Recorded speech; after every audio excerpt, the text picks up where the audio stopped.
แสงปอยឆ្នោតស្រីស្គតភូមិឋានជួនជួបកលយាននាងទីហូសំឡាញ់ញញឹមស្វាគមន៍ក្នុងកៃ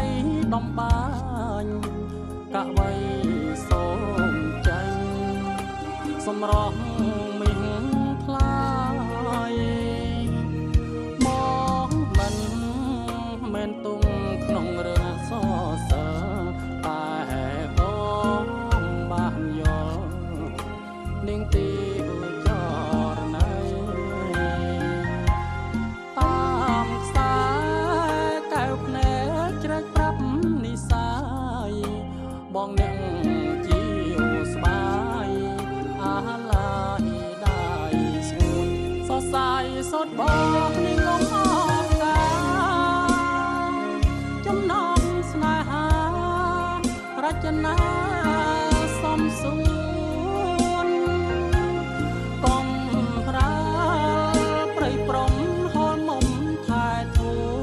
ននាងក្បាញ់ខ្ញុំជួនបន្តវេនម៉ែ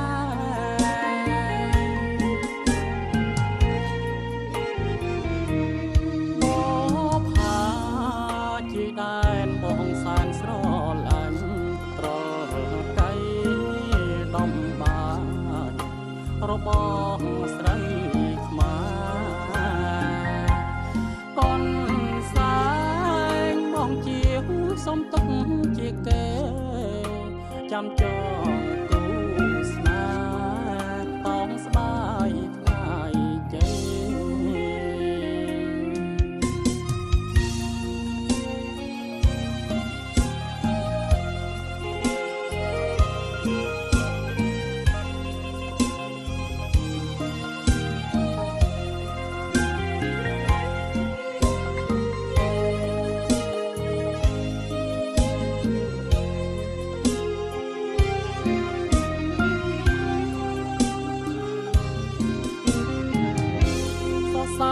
សុតបងនឹងលំអរណាចំណងកាស្លារចនាសំសួនកុំប្រាព្រៃព្រំហលមុំថែធូននាងត្បាញខ្ញុំជួនបន្តវេ